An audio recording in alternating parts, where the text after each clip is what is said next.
¿Y esto qué provoca? Provoca que estemos encajonados, que el mercado esté completamente ajustado y un rango cada vez más estrecho, que esto puede haber una rotura que ya sí que marque la diferencia, o un letargo enorme, pero estamos atrapados.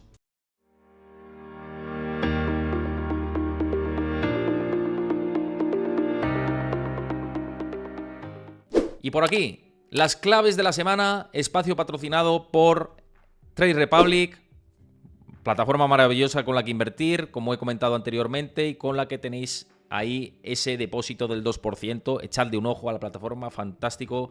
Podéis invertir en múltiples activos. Y, insisto, bueno, si si este espacio lo estáis viendo desde mi canal de YouTube, simplemente, lo que os digo siempre, los que me veis desde YouTube, dadle a like. Si no lo habéis hecho, suscribíos al canal. Suscribíos al canal para que os lleguen todas las alertas de los contenidos que hacemos en YouTube, vinculadas a mi canal de Twitch.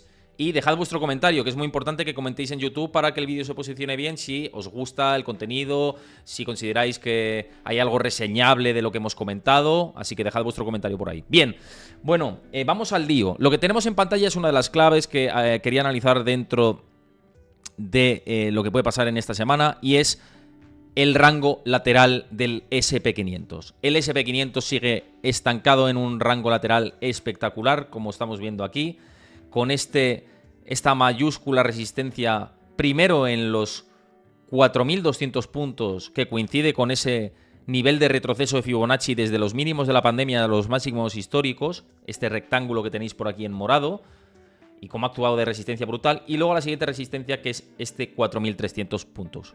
En concreto, 4.323 puntos.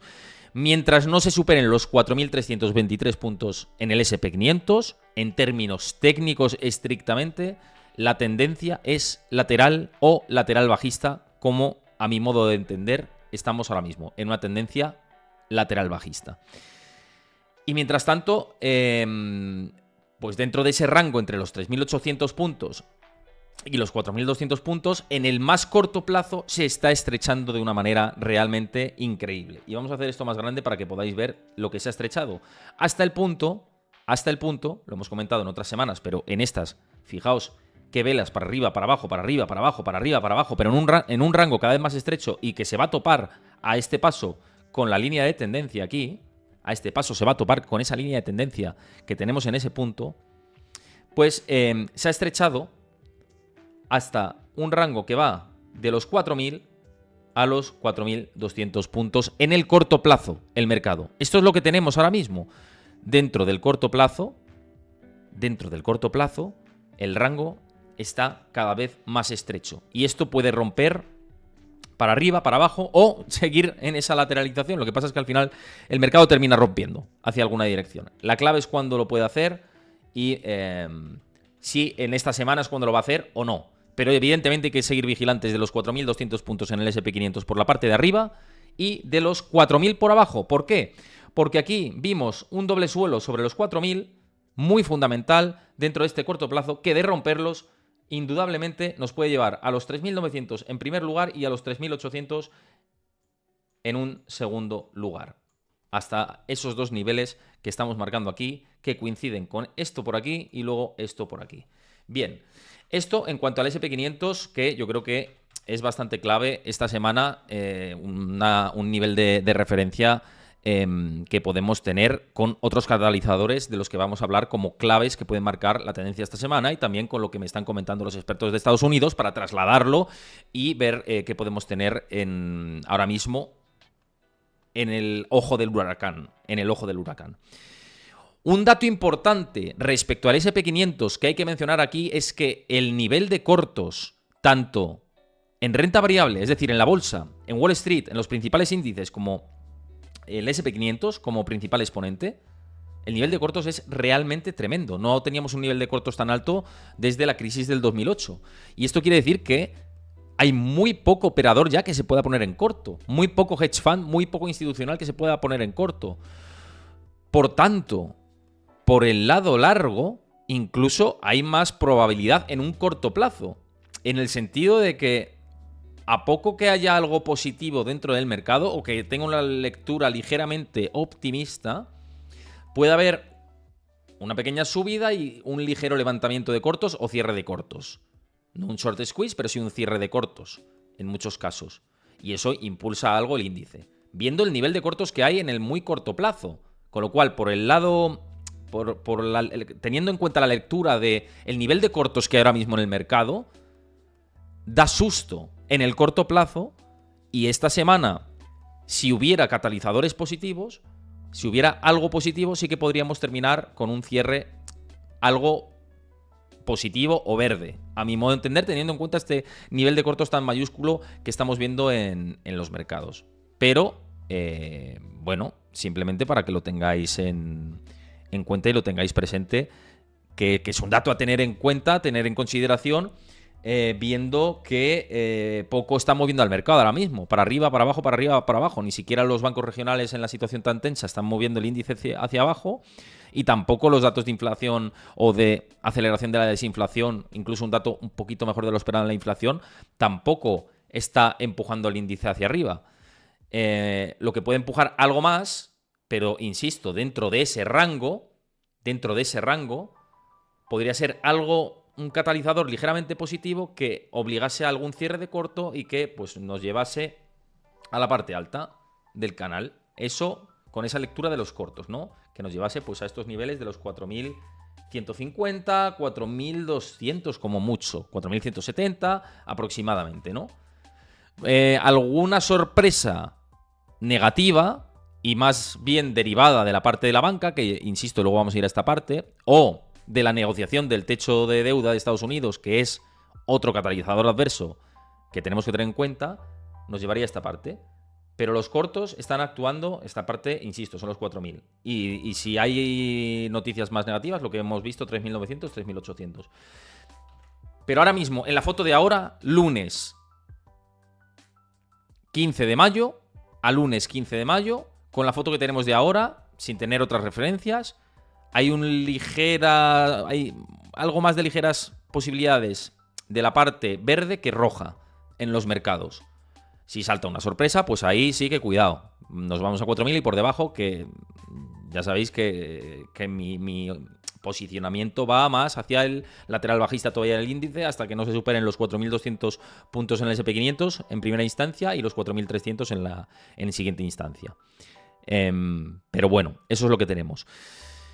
Y ligado con el S&P500, otra de las claves que hay que ver y fijarse es el comportamiento, y sobre todo para ver si nos vamos hacia el rango más de la parte alta o el rango más de la parte baja. Recordamos, rango más elevado de la parte alta, 4.200, 4.300 puntos. Rango por la parte baja, 4.000 en primera instancia, 3.900 en segunda, 3.800 en siguiente instancia. Pues otra de las cuestiones que pueden, o de los temas que pueden, y esta es la segunda clave de los mercados. La primera clave, recordemos, los cortos. La siguiente clave, la que os voy a decir ahora, y es la composición y ponderación del S&P500. Sigue siendo muy importante para ver qué puede hacer el índice en estos próximos días y qué pueden hacer los mercados y el descuento sobre la economía. Sigue siendo fundamental. Sigue siendo fundamental. ¿Y cómo está siendo la composición? Pues fijaos, vamos a ver este gráfico, que es fundamental, determinante y muy clave, ¿no? De cómo está ahora mismo el mercado. ¿Qué está sujetando la subida del S&P500? Lo hemos hablado en otros programas, pero en las claves de hoy lo teníamos que comentar. Bueno, Casino, muy buenas tardes. Gracias por pasarte también y saludar. Y bueno, todo lo que estáis comentando por aquí por el chat. Luego os leo por ahí.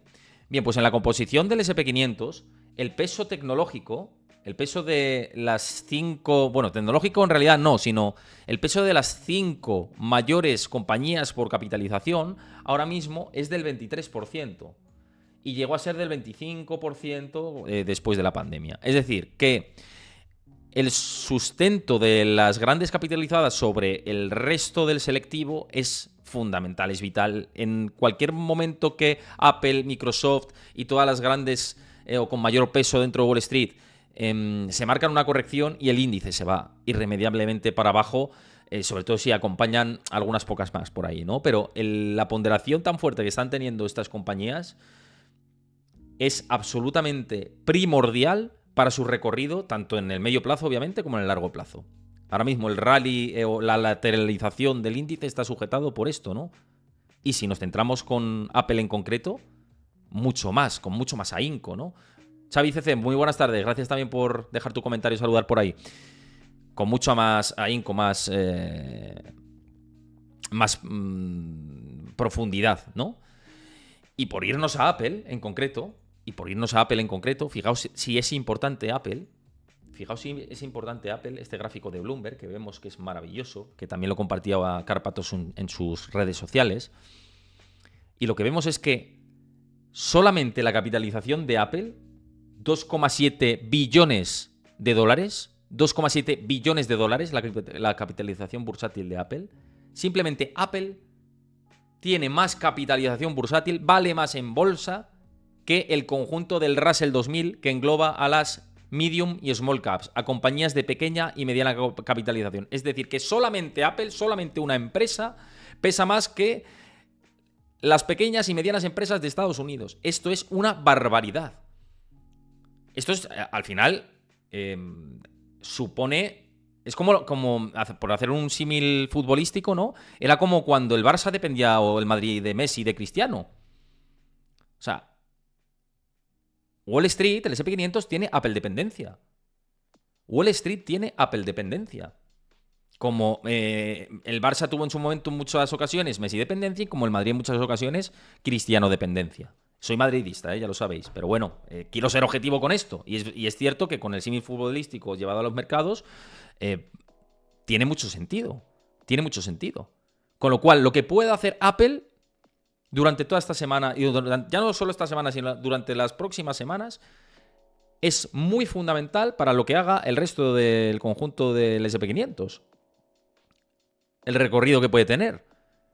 Tener esa Apple dependencia, Microsoft dependencia, esas Big Five del S&P 500, pues te lleva a que puede que nos vayamos al rango alto por esa parte de los cortos que hemos comentado anteriormente, si va bien la cosa.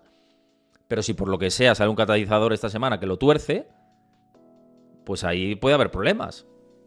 Incluso eso, acusado por la parte de la banca regional, etcétera. Entonces, es otro de los factores que, dentro de las 5 claves que quería señalaros durante esta semana, que me parece fundamental, seguir la tendencia de las Big Five del S&P 500 y más en especial de Apple, porque como veis, está distorsionando el comportamiento global del mercado de Wall Street. Lo está haciendo. Como dice Francisco Hub 13, indicador iPhone. Es cierto, indicador iPhone. Por cierto, Joanete, muchas gracias por pasarte y saludar. Y Gordo Gekon, muchas gracias por seguir el canal de Twitch. Aprovecho para dar las gracias, que he visto otros seguimientos antes por ahí, en el día de hoy. A OSP98, muchas gracias por seguir el canal de Twitch. A JMP9065, muchas gracias también por seguir el canal de Twitch. A Craftonio y a Javilo, muchas gracias por seguir el canal de Twitch. A los nuevos que estéis por aquí, pues os invito a que lo sigáis y también que os suscribáis si os gusta el contenido, que lo podéis hacer gratis con Amazon Prime. E insisto, si esto por cualquier causa lo veis desde el canal de YouTube y no lo has hecho ya, suscríbete al canal, dale a like al vídeo y deja tu comentario de lo que te está pareciendo. Apple, ¿te parece preocupante que pese mucho? ¿No? Situación del S&P 500, ¿cuál es tu opinión? Y dejadlo por aquí, por el chat de Twitch. Gordon Gekko, gracias por saludar por el chat. Muchas gracias por seguir el canal y por saludar. Y ya que sigues el canal, te invito a que te unas al canal de Discord, que ahí compartimos información en tiempo real, gráficos, análisis, debates. Bueno, tú, Gordon Gekko, y otros tantos que estéis nuevos por aquí. Uníos a Discord, que somos casi 1.500 usuarios. Y ahí tenéis pues el dato de inflación en tiempo real, cuando sale. El PIB cuando sale en tiempo real. Todo lo relevante en tiempo real. Que lo sepáis, que lo tenéis ahí en mi canal de Discord. Bien, pues este es otro de las cuestiones relevantes que tenemos a día de hoy dentro del mercado. El peso de las Big Five y en concreto de Apple. Tercera clave de la semana. Para los mercados y la economía, en mi humilde opinión. ¿Cuál es la tercera clave de la que tenemos que estar pendientes ahora mismo? Las negociaciones del techo de deuda en Estados Unidos y el comportamiento de las letras del Tesoro a un mes en Estados Unidos. Por poner en perspectiva cómo está la situación, por cierto, Otro gráfico que quería ver de Apple con vosotros. Fijaos cómo cae. El spread es brutal entre el Russell 2000 y Apple. Y aquí este cruce, ¿no? Que es lo que hemos visto antes. El sorpaso de Apple al Russell 2000 por primera vez en la historia. Por primera vez en la historia. Es tremendo. Es tremendo. ¿Y esto qué provoca? Esta situación. Ahora nos vamos a la negociación del techo de deuda y las letras a un mes. Provoca que estemos encajonados. Que el mercado esté completamente ajustado y un rango cada vez más estrecho. Que esto puede haber una rotura que ya sí que marque la diferencia. O un letargo enorme. Pero estamos atrapados. Está el mercado como en una ratonera. Y es muy importante también qué declaraciones hay de miembros de la Fed, lo que os digo de la cotización de Apple, pero hay un encajonamiento realmente tremendo. Es como la compresora esta de Star Wars, ¿no? La trituradora de basura que se va comprimiendo cada vez más hasta que llega un momento que consiguen salir de la sala en la mítica de Una Nueva Esperanza de Star Wars, ¿no? Que no sé si la habéis visto, la mítica de la Guerra de las Galaxias. Pues el mercado está comprimiéndose. Como la compresora esa del compresor de basura. Es prácticamente lo que está sucediendo ahora mismo en los mercados. Estamos encajonados cada vez más. Y por eso hay que mirar todos estos datos de relevancia, ¿no? Bien, como os decía, la siguiente clave. La siguiente clave que me parece fundamental es las negociaciones del techo de deuda en Estados Unidos. Por poneros en contexto, parece que la situación está mejorando. Quien no lo conozca, lo que está ocurriendo en el país norteamericano, la principal potencia del mundo, se tiene que negociar antes del 1 de junio un nuevo techo de deuda. ¿Esto qué quiere decir? Que si no se aprueba un techo de deuda por encima de lo que tenemos ahora mismo, el Tesoro de Estados Unidos se puede quedar seco, sin dinero. ¿Y esto qué repercute? En el impago de determinada deuda de Estados Unidos. Y sería el primer default desde hace muchísimos años, desde hace décadas. ¿Y en qué repercute un default? Pues en muchas cuestiones, ¿no? Pero sería un colapso financiero importante y eso sí sería un cisne negro que sí que rompería a la baja todos los soportes del S&P 500, sin lugar a dudas. Sin lugar a dudas. El hecho de que Estados Unidos haga un default sí que sería un evento súper inesperado. Creo que habrá acuerdo en último momento. A día de hoy creo que habrá acuerdo. Pero es verdad que la situación está cada vez más tensa, ¿no? Pese a que este fin de semana hemos tenido algo de noticias o un pequeño respiro dentro de esta tensión. ¿Por qué? Porque Joe Biden ha reconocido este fin de semana que parece que están avanzando en las negociaciones tanto el Partido Demócrata con el Partido Republicano. Y en este caso está negociando pues el equipo de Biden con Kevin McCarthy, que es el representante de los republicanos en el Congreso.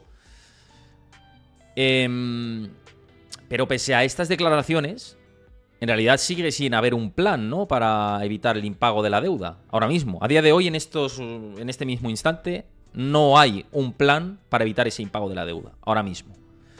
Y ya dijo Janet Yellen que si el 1 de junio no se alcanzaba un acuerdo, se podría producir, en sus palabras, entre comillas, una catástrofe económica, porque el Tesoro se quedaría seco sin dinero para asumir el pago de la deuda que al final repercute en la financiación a las empresas, en el pago que hacen las empresas a proveedores y un largo etcétera. Y un largo etcétera. Y esto es muy importante. Y por eso, en los mercados afecta esto, en tanto en cuanto, y nos vamos al mercado de la renta fija,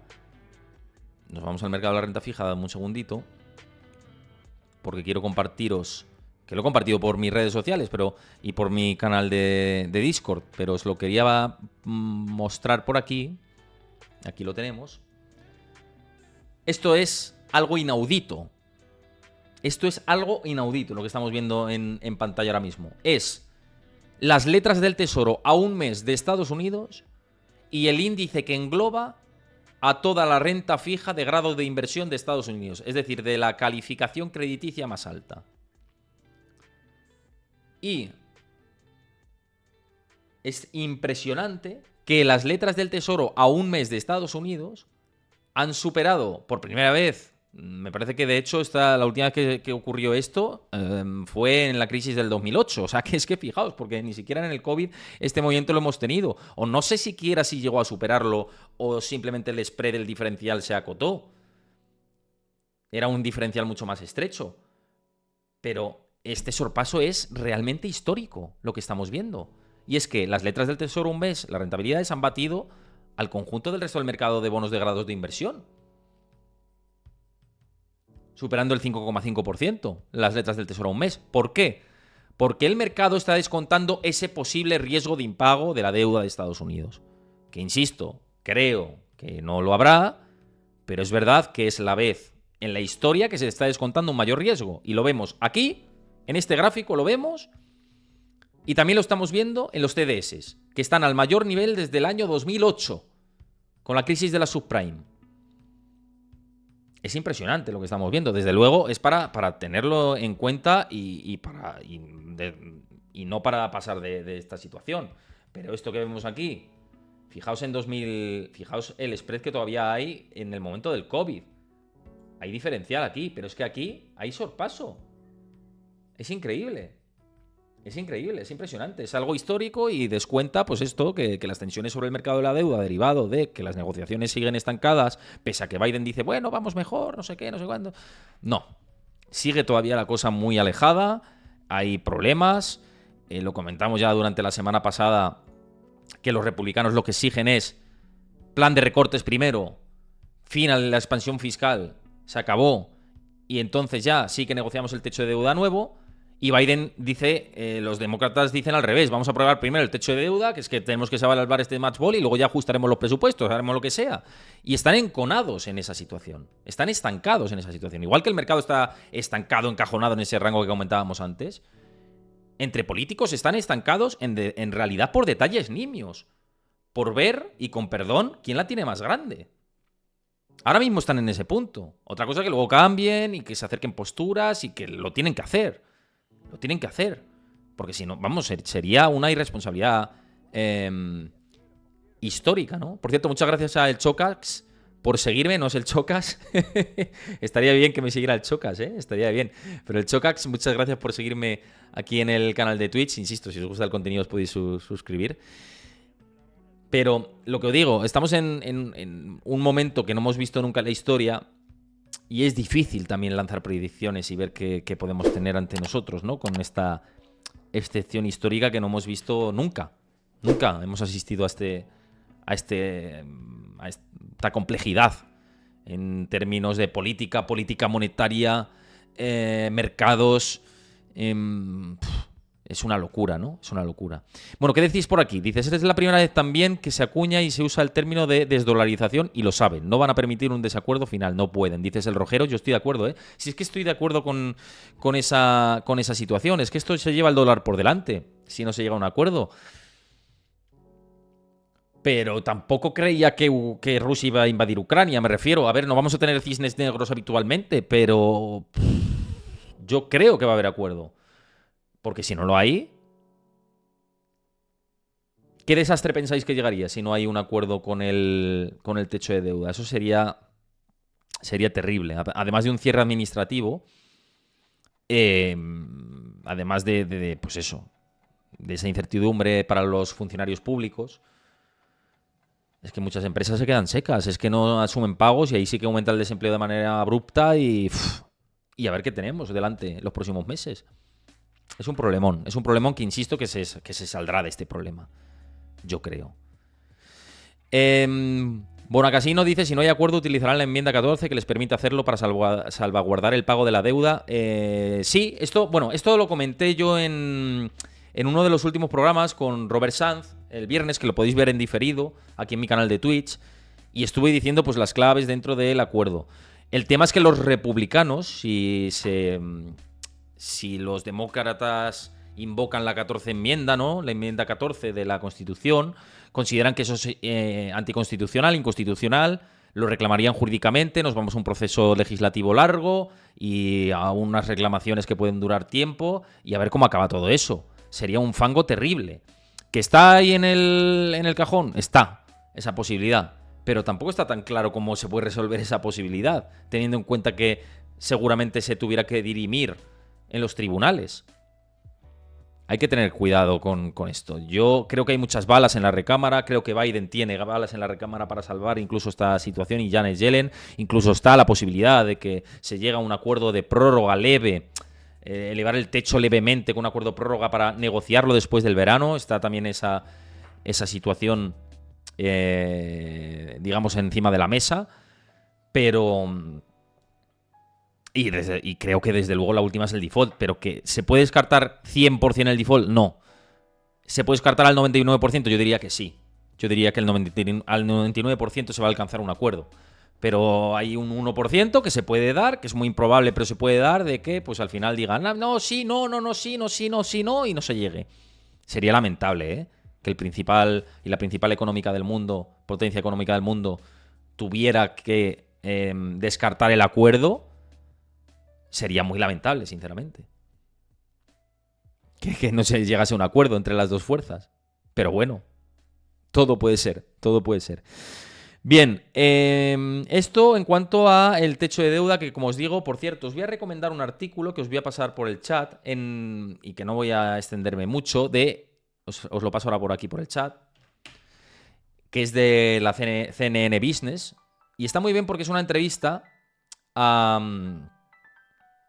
a Dean Cerve, que es director de gestión de Allianz Group y, bueno, ex asesor fiscal, tal. O sea, tiene el tío mucho conocimiento de cómo funciona el mundo de los mercados y explica muy bien pues los riesgos que puede haber en el caso de que se impague la deuda de Estados Unidos. Luego le echáis un ojo, os lo paso por ahí por el chat para que le echéis un ojo y no extenderme mucho en la explicación de todo esto. Pero en esa entrevista que le hacen en CNN, que me la he leído antes, la verdad que lo explica bastante bien. También explica el riesgo de los bancos regionales, qué puede pasar en el caso de que se aplacen los plazos, como he dicho ahora, un poco todo, ¿no? Tiene en cuenta todas las variables posibles. Tiene en cuenta todo. Entonces está muy bien, echadle un ojo porque es muy, muy completo todo esto. Otra de las claves lo vamos a ver en temas, en los datos. Esto lo he englobado en la cuarta clave, la he englobado en una misma, que es datos macro, banca regional y declaraciones de miembros de la Fed, incluso de Jerome Powell, que vuelve a hablar este viernes, que además lo comentaba antes por aquí por el chat. Lo comentaba alguien por aquí por el chat. Me parece que Arbaso lo comentabas por el chat. Ahí está, decías Héctor, la otra clave, el viernes habla Powell. Efectivamente, el viernes estaremos muy pendientes de lo que diga Powell. Es verdad que Powell últimamente está teniendo poca afectación sobre lo que pasa en los mercados, pero hay que tenerlo en cuenta. Además de Powell, hoy también ha hablado Kaspari, Boutic de la Fed. También hablan muchos miembros de la Fed durante toda esta semana y vamos a ver qué dicen. Lo que pasa es que últimamente lo que están señalando, lo que están manifestando en sus declaraciones, pues en algunos casos que no se lo cree ni, como dice mi buen amigo José Luis Cárpatos, ni el que asó la manteca.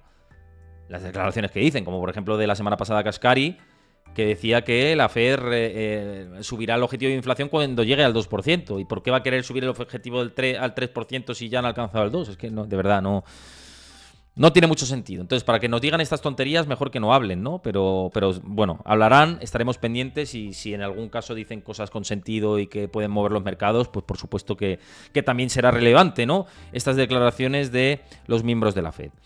Pero clave fundamental en materia macroeconómica la vamos a tener durante esta semana en varios datos. Permisos de construcción de vivienda en Estados Unidos para ver cómo está la situación dentro del mercado hipotecario inmobiliario, que sabéis que actúa de termómetro en cuanto a recesiones.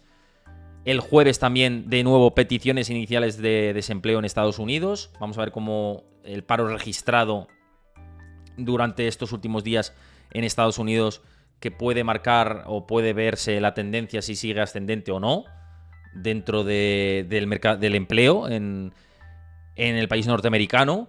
Ya la semana pasada vimos el peor dato desde el otoño del 2021 en peticiones semanales de desempleo y vamos a ver si esa dinámica sigue y si tiene repercusión favorable o desfavorable para el mercado. Parece, y hasta ahora, los datos más negativos en materia de empleo podrían tomarse bien por esas expectativas de reducción de tipos de interés, Pero la Fed sigue RQR con la pausa. Y vamos a ver si esas expectativas que tiene ahora mismo el inversor puestas en que va a venir un recorte de tipos inmediatamente ya, con lo que haga la Fed. Que ellos dicen que no, que va a haber una pausa más larga de lo que está descontando el mercado y quizá hasta final de año y hasta el año que viene no haya bajadas de tipos. Vamos a ver quién gana la partida, porque eso puede ser como las frustraciones de los niños pequeños, que le dices, toma, te quito el boli, y el niño no se quiere agarrar al boli, pero tú se lo quitas y a ver cómo gestiona la frustración, si quiere sí o sí o sí el boli, como los inversores quieren sí o sí o sí recortes de tipos. Pues si esos recortes de tipos no les llegan, como al niño no le va a llegar el boli, vamos a ver. Vamos a ver qué gestión de esa frustración se canaliza en el mercado. ¿Para bien o para mal? ¿Para bien o para mal? Me parece que es muy importante tener esto muy presente de lo que puede pasar, las expectativas de los tipos de interés, que no es que sea una clave de esta semana, sino es una clave en general durante los próximos meses desde mi punto de vista. Creo que es bastante importante. Pero bien, siguiendo con datos relevantes en términos macroeconómicos, también se publica el ISM manufacturero de Filadelfia, que es termómetro de cómo está la situación manufacturera también en el conjunto del país. Siempre ha sido o ha podido funcionar de indicador adelantado de recesión económica. También publica el IPC la Unión Europea y el dato del PIB de la Unión Europea, aquí en Europa, también como tener estas claves. Y en esto es en lo que nos vamos a centrar dentro de la parte macroeconómica, ¿no? Seguramente de mercado inmobiliario, ISM y, bueno, peticiones iniciales de desempleo indudablemente, porque la semana pasada ya tuvimos pistas súper importantes en este terreno, ¿no? Tuvimos unas pistas realmente importantes, ¿no? Esto en cuanto a datos macro. Como digo, he englobado esto en macro, declaraciones de miembros de la Fed, esta cuarta clave. Y dentro de esta otra cuarta clave, la banca regional en Estados Unidos. El comportamiento de la banca regional en Estados Unidos, que sigue siendo bastante importante. Antes de esto, quiero leeros por aquí lo que habéis dejado el último. Dice, yo creo que en el último momento de descuento habrá acuerdo, ¿vale? Lo que estáis diciendo. En Del Paz decías, la sombra de Trump es alargada y no es descartable para volver al poder. Bueno, Trump tiene también otras cosas, es que tiene telita lo de Trump, que se le abren procesos judiciales y a cada cual más vergonzoso. Es decir, que hay que pasar página ya también con los líderes. Yo sé que aquí hay gente que defiende a unos, a otros y tal. Y joder, también es necesario un poquito de savia nueva y hay gente muy romántica con cosas que yo no, sabéis que no me quiero meter en política ni me gusta hacerlo. Pero también es verdad que es necesario en muchos casos que estamos pensando que si Biden, que si Trump, ¿no? Hay que dejar paso también a otras opciones. Quizá pueda ser una alternativa y quizás le pueda gustar más al mercado esa alternativa. Recordemos que, hablando de Trump, además de fomentar un golpe de Estado encubierto en Estados Unidos, además de hacer esto, fue uno de los responsables de generar la ola de inflación que tiene ahora actualmente Estados Unidos con esos cheques a mansalva que se le dieron a la ciudadanía de Estados Unidos. Hay que tenerlo en cuenta. ¿Qué se tiene en cuenta? No, la guerra de Ucrania y tal. Es que no sabemos qué hubiera pasado con Trump en la guerra de Ucrania. No sabemos. Seguramente no, sí, no, y que pues a lo mejor estaría invadida por Putin, ¿no? Y estaríamos aquí. Es que no sabemos cómo habría sido todo. No lo sabemos. Esto es elucubrar. Lo que sí sabemos es lo que está abierto, los procesos judiciales. Lo que sí sabemos es de Biden, las tropelías que también está haciendo en muchos sentidos. Y que por eso digo que, joder, pues a lo mejor sabía nueva, ¿eh? Yo, bueno, simplemente lo digo, no. Cada uno tiene su opinión y la respeto, la de todos. Aquí que somos libres de opinar y de decir lo que queramos. Pero yo, insisto, creo que a veces es mejor dejar paso a ver si vienen caras nuevas. También decíais del oro por aquí. Francisco Jav, decías el oro lo mismo, no hay acuerdo, igual se va a las nubes, igual que Bitcoin. Sí, coincido en esa teoría que estabais diciendo del oro y Bitcoin, que lo hemos compartido por aquí muchas veces. Bien, bueno, además, como os digo, de los datos macro, por no incidir en todo esto, que os estaba leyendo por aquí, nos vamos a la banca regional. ¿De qué tenemos que estar pendiente? Una vez más, esta semana, por supuesto, del KRE, que es el ETF de la banca regional en Estados Unidos, que sigue trazando esta tendencia horrible, que hoy está... antes estaba subiendo... A ver, dejadme un momentito. Sí, está subiendo hoy también... El KR está subiendo, que es el... A ver, déjame un momentito, que vuelvo a reabrirlo. Sí. Bueno, el SP está muy plano y el KR también está por aquí subiendo. Lo tenemos también subiendo un 2,5%. en estos momentos. 2,47%. Obviamente porque es el medidor fundamental de los bancos regionales en Estados Unidos, donde ahí pues están los bancos o las entidades regionales del país que tienen más peso dentro del mercado estadounidense. Por eso hay que seguirlo muy de cerca, el KRE, que siempre lo estamos diciendo constantemente.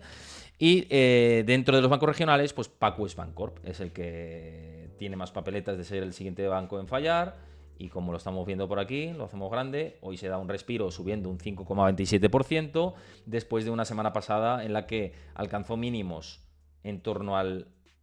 A ver si lo tenemos aquí en la vela. Hizo mínimos en 2,20 y tantos, luego rebotó hasta los 8 y ahora pues lo tenemos en 4,80. Tenemos que vigilar muy bien los niveles, pero es un banco que si no cambia nada de la situación actual, si no hay una fuerza que haga de contrapeso y pueda cambiar la situación, parece que está destinado a fallar, a ser el siguiente. Por tanto, la banca regional puede seguir dando sustos. Hay que estar pendiente de todos los bancos regionales y su comportamiento, poniendo el foco en PacWest Bancorp, que es el que actúa de termómetro del riesgo ahora mismo, en este mismo momento, para el resto del sector bancario. Así que muy, muy, muy atentos a lo que pueda pasar con la banca regional. Bien, pues esta es la cuarta clave. Y nos vamos a ir a una quinta y a la última. Y ahora atiendo también a lo que estáis diciendo por aquí. Bueno, antes de irme a la quinta y a la última, dices el Rojero: lo más probable que nunca, que si todo sucede como está previsto, el próximo presidente de Estados Unidos fallezca en el cargo. Ojo a los vicepresidentes. Si todo está como está, te doy la razón. Podría ser la primera vez, no sé si sería la primera vez en la historia que esto pasa, que fallece un presidente estando en el cargo. ¿Ha pasado más veces en la historia? Que no lo sé, os lo digo por desconocimiento absoluto. Sé que en la era moderna, por lo menos de los 70 en adelante, esto no ha pasado, pero no sé si ha pasado en principios del siglo XX o... no sé. ¿Sabéis algo de esto? Si sería la primera vez en la historia que un presidente fallece en el cargo, porque sería un momento histórico, la verdad. Sería un momento tremendo, ¿no? Dices, bueno, Casino, más presidente ahora que abandona Tesla. También. Bueno, Kennedy, sí, lleva razón, del Paz Kennedy, totalmente. Kennedy, que lo asesinaron, sí, así es, sí. De los 70 en adelante no, pero Kennedy, 60 y... ¿En qué año falleció Kennedy? Que no me lo sé de memoria, ¿eh? Kennedy... Lo voy a mirar en directo, porque... 63, 22 de noviembre del 63. Claro, yo decía, en los 70 en adelante esto no ha pasado, pero fue Kennedy, sí, pero no por muerte natural, sino que porque fue... Le pegaron un tiro en Memphis, ¿no? O sea que esto es lo que dio. Y Lincoln también, como dices por aquí. Sí ha pasado. Sí. Vale, bien, pues hay que estar pendientes, ¿no? También de lo que... de todo este plano de la política.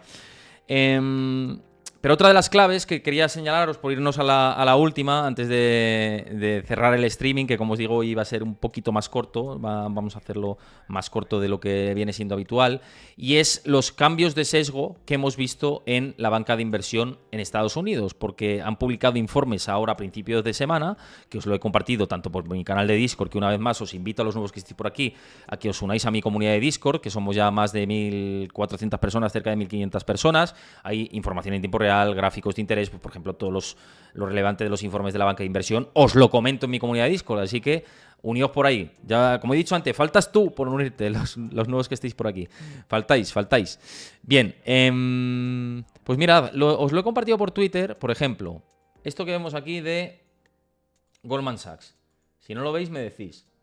Y lo hacemos un poquito más grande. Bueno, os lo hago más grande. Básicamente lo que viene a decir aquí Goldman Sachs, que ha sacado un informe de revisiones de cómo está la situación actualmente, etcétera. Lo que dice es que la temporada de resultados del primer trimestre del 2023 fue mucho mejor de lo que se esperaba en términos de resultados empresariales, y que los márgenes en todos los sectores terminaron pues sorprendiendo positivamente al alza. Y lo que cree Goldman Sachs es que lo peor del ciclo de revisión de beneficios negativos del 2023 quedó atrás, y que esto es positivo tanto en términos de recesión económica como de mercados. Es un poco la visión de Goldman Sachs. Se ha vuelto un poco positivo, y hay que ver esto. También me parece relevante de cara a pensar pues cómo lo puede canalizar el mercado, esta serie de estimaciones. Y además de Goldman Sachs, dame un momentito, porque también os he subido con respecto a Europa ha sido esto, pero JP Morgan sí que era algo más negativo en sus estimaciones, que lo vemos por aquí. Sobre todo estamos con respecto a Europa, pero con respecto a Estados Unidos ya ha manifestado que lo peor, a su modo de ver, no lo hemos visto. Y en Europa lo que viene a decir esto, clave también para ver y estar pendientes del comportamiento de la bolsa europea y de los mercados europeos, decía que el repunte de actividad que hemos visto en Europa, derivado de la caída de la gasolina y de la reapertura de China, no cree que vaya a representar una aceleración del crecimiento en el segundo semestre. Y dice que piensan que ha llegado el momento de cerrar la recomendación de compra de la bolsa europea frente a Estados Unidos. Es decir, que el momentum de Europa, el trend de Europa, para JP Morgan ya habría pasado. Y luego, además, salía otro informe de Citi que también era ligeramente optimista con respecto a las previsiones de las compañías y estimaciones de las compañías. Es decir, que 3 bancos de inversión como son Goldman Sachs, JP Morgan y Citi, de 2 que son Citi y Goldman Sachs, son ligeramente más optimistas sobre la situación ahora mismo, aunque con cierta cautela también, obviamente. Tampoco dicen que esto sea para tirar cohetes, pero sí que son ligeramente optimistas. Y JP Morgan es más pesimista de cara a Estados Unidos. Kolanovich llega mucho tiempo diciendo que la bolsa le queda mucho recorrido a la baja y que está muy complaciente el mercado. Es decir, esto no es ningún secreto. El estratega jefe de renta variable de JP Morgan lleva mucho tiempo diciendo que a la bolsa le puede quedar un latigazo o latigazos a la baja. Y ahora, con respecto a Europa, pues dicen esto, ¿no? Que veis aquí en pantalla. Hay que estar pendientes de estimaciones de Morgan Stanley también, que hoy de hecho también he visto una pequeña nota, que ahora mismo no las puedo publicar porque no la tengo localizada, pero sí que he visto los titulares y seguía diciendo pues que las compañías y las previsiones de estimaciones de beneficios de las compañías todavía eran muy positivas, con lo cual estarían cotizando. Wilson lo lleva diciendo mucho tiempo, ¿no? Pero no creen que estén en fair value, no creen que estén en un valor justo ahora mismo los mercados, sino que tendría que haber algo de descenso, no tampoco en el corto plazo muy intenso, pero sí algo de descenso. Y esto dice Morgan Stanley, pero habrá que estar pendiente también de otros grandes bancos de inversión, también de Wells Fargo, de Bank of America. Michael Hartnett también publica esta semana que había que estar muy pendiente de este rango, que seguramente sea muy difícil de romper tanto al alza como a la baja, lo hemos dicho antes. Y hay que seguir viendo pues qué van diciendo los grandes bancos de inversión durante toda esta semana como una de las principales claves. De momento, lo que han dicho es lo que os estoy comentando. Michael Hartnett dice que todavía hay que tener mucho cuidado con lanzar las campanas al vuelo en la bolsa. De hecho, comparaba la situación, decía, bueno, también en el año 2000-2001 subió la bolsa de manera brutal, de forma intermedia, y luego vimos una corrección muy, muy bestia. O en 2008 la bolsa rebotó más de un 15% después del rescate de Bear Stearns, con lo cual hay que tener cautela a la hora de hacer los análisis, aunque ya no habla de ese rango a los 3.300 puntos. Es cierto que ya no entra dentro de sus previsiones, pero sí de tener cierto cuidado con esas estimaciones, ¿no? Bien, bueno, pues vamos cerrando el programa de hoy. Ya os digo, hoy más cortito. Espero que os haya gustado. Por aquí decías el Rojero BlackRock, los accionistas del mundo iShares junto a Vanguard y los primeros asesores privados de la Fed dicen underperform de renta variable. Sí, efectivamente. FIC dice de BlackRock que no es momento de invertir en los mercados. Y Warren Buffett, el principal inversor de bancos hasta hace bien poco, salió de los bancos estadounidenses. Insisto, esto es para tenerlo en cuenta, que salió de los bancos estadounidenses. Hay que seguir muy atento a todos estos movimientos. El mercado está más del lado técnico que del lado fundamental y macro para operar, por lo menos en el corto y medio plazo. El mercado está más para hacer swing trading que otro tipo de operaciones.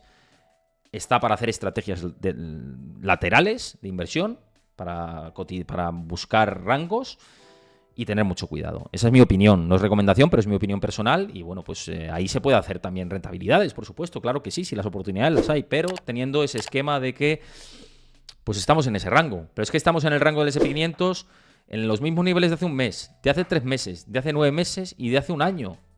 Es que estamos en esos mismos niveles. Parece el día de la marmota. Entonces, pues bueno, pues por eso digo que el titular es encajonados. El titular es encajonados en esta semana, y vamos a ver si salimos del cajón, si podemos abrir el cajón y lo sacamos en una dirección u otra. De momento, seguimos ahí. Bien, pues vamos acabando con el programa de hoy. Si no tenéis alguna cuestión que hacer, voy cerrando por aquí. Os recuerdo, por cierto, muchas gracias, que he visto un seguimiento ahora nuevo. Gracias, dadme un segundito, a BetMMGS por seguir el canal de Twitch. Muchísimas gracias. Como siempre, todos los que os guste este contenido, pues si lo seguís es fantástico. También si os suscribís al canal, pues yo encantado de la vida. Lo podéis hacer gratis con Amazon Prime durante un mes. Y os recuerdo que la parrilla de esta semana es para que os quedéis pegados a la pantalla, ¿eh? Para que os quedéis pegados a la pantalla. Mañana viene, 6 de la tarde, Pablo Gil. No venía desde el debate con Gustavo Martínez y Cárpatos. La agenda la ha tenido hasta arriba. Así que, bueno, pues ahora ha sacado el hueco para venir mañana. Siempre ya sabéis que viene mensualmente por el canal. Y mañana tenemos una charla con Pablo Gil que no os podéis perder absolutamente para nada. Así que os invito a que sigáis mañana el programa con Pablo Gil. El miércoles también tenemos un programa muy activo de la Investing Academy, hablando de la IA generativa. Y, ojo, entrevista en exclusiva con el analista jefe de Wisdom Tree, Jeff Weniger, que es uno de los principales analistas que yo sigo en Twitter. Es fantástico, es una entrevista que os va a gustar mucho, así que tenéis que verlo el miércoles, Investing Academy, y luego entrevista con Jeff Weniger, que os va a encantar seguro. Es que ya no es que esté... estoy casi seguro, no, estoy completamente seguro de que os va a gustar mucho la entrevista con Jeff Weniger. Y además... jueves Gustavo Martínez y viernes Luis Francisco Ruiz. Así que va a ser una semana, chicos, que ¿qué queréis que os diga, chat? Os va a flipar. Así que nada, pasad buena tarde, que paséis un feliz San Isidro a los que nos estáis viendo desde Madrid. También un abrazo a todos los que nos veis del resto de España y de Latinoamérica. Mañana esto no para, 6 de la tarde por aquí, charla con Pablo Gil. Un abrazo a todos, cuidaos mucho, espero que os hayan gustado las claves de la semana. Un abrazo a todos, cuidaos mucho, chao.